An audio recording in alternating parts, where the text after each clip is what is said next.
আসসালামু আলাইকুম প্রিয় আপুরা, কেমন আছেন সবাই? আশা করি সবাই অনেক ভালো আছেন, সুস্থ আছেন। সুমির সংসার থেকে আমি সুমি আরও একটি নতুন ভিডিও নিয়ে আপনাদের মাঝে হাজির হলাম।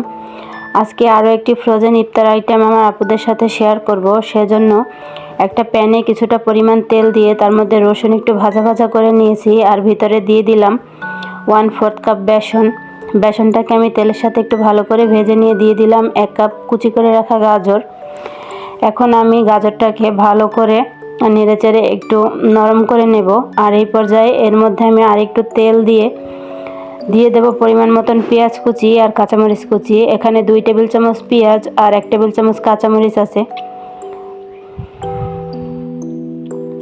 তো এই সবগুলো উপকরণ আমি একসাথে ভালো করে নেড়েচেড়ে নেব আরও 2 মিনিট।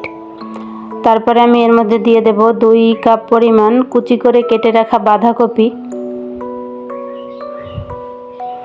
বাঁধাকপিগুলোকে দিয়ে আমি কতক্ষণ নাড়াচাড়া করব, যতক্ষণ পর্যন্ত বাঁধাকপিটা নরম না হয়ে আসে।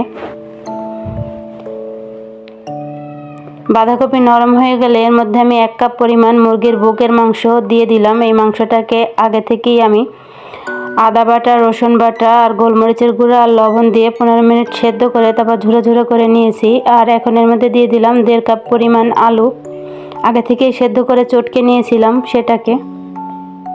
এখন এই আলুটাকে আমি মিশ্রণের সাথে ভালো করে মিশিয়ে নিলাম। আর এই পর্যায়ে আমি এর মধ্যে কিছু শুকনো উপকরণ মিশাবো। আমি এখানে দিয়েছি লবণ, তারপরে জিরার গুঁড়া, গোলমরিচের গুঁড়া এবং গরম মশলার গুঁড়া।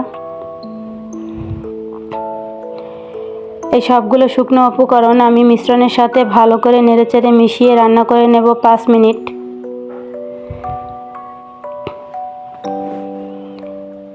এই পর্যায়ে আমি কিছুটা পরিমাণ ধনিয়া পাতা কুচি করে দিয়ে দিলাম, এতে করে খুব সুন্দর একটা সুঘ্রাণ পাওয়া যাবে। ধনিয়া পাতা দিয়ে নাড়াচাড়া করার পরে আমার মিশ্রণটা কিন্তু একদম রেডি।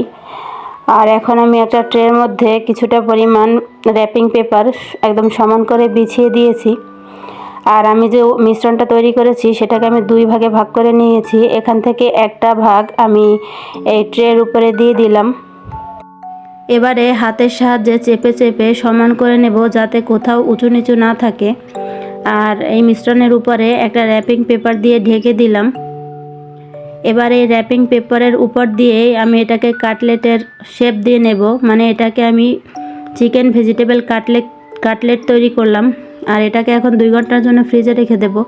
আর বাকি যে মিশ্রণটা আছে সেটাকে আমি হাতের সাহায্যে একটু ডলে ডলে একটা লম্বা শেপ দিয়ে নেব, মানে এটাকে আমি চিকেন ভেজিটেবল ফিঙ্গার তৈরি করলাম। এভাবেই আমি সবগুলো বানিয়ে নেব একে একে। আর এগুলোকেও আমি 2 ঘন্টার জন্য ডিপ ফ্রিজে রেখে দেব, যাতে একটু শক্ত হয়ে যায়। দেখতে কিন্তু মাশাআল্লাহ অনেক সুন্দর হয়েছে, আর বানানোর সময় খুব সুন্দর একটা স্মেল পাওয়া যাচ্ছিল। এটাকেও আমি র্যাপিং পেপার দিয়ে ভালো করে ঢেকে তারপরে ফ্রিজে রাখবো, ডিপ ফ্রিজে। এবার একটা মিশ্রণ তৈরি করে নিচ্ছি, সেজন্য দিয়ে দিলাম কিছুটা পরিমাণ ময়দা, দিয়ে দিলাম পরিমাণ মতন লবণ আর কিছুটা মরিচের গুঁড়া। এখন নর্মাল তাপমাত্রার পানি দিয়ে আমি এটাকে একটা পাতলা ব্যাটার তৈরি করে নেব। এই যে ব্যাটারটা কতটা পাতলা হয়েছে দেখিয়ে দিলাম। আমার লাগবে ব্রেড ক্রাম, তো এখানে আমি একটা ফ্রিজে ব্রেড ক্রাম নিয়ে নিচ্ছি। আর এই ব্রেড ক্রামগুলো কিন্তু আমি পাউরুটিকে ব্লেন্ডারে ব্লেন্ড করে তারপরে বানিয়ে নিয়েছি। আর এই পর্যায়ে আমি চিকেন ভেজিটেবল ফিঙ্গারগুলোকে কিন্তু ফ্রিজ থেকে বের করে নিয়েছি।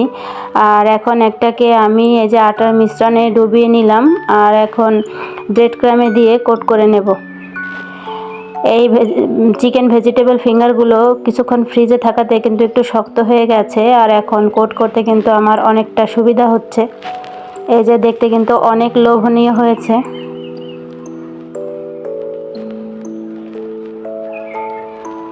তো রমজান মাসে ইফতার বানানোর কাজ আমি কিছুটা এগিয়ে রাখলাম। আমার সবগুলো চিকেন ভেজিটেবল ফিঙ্গার কিন্তু তৈরি করা হয়ে গেছে।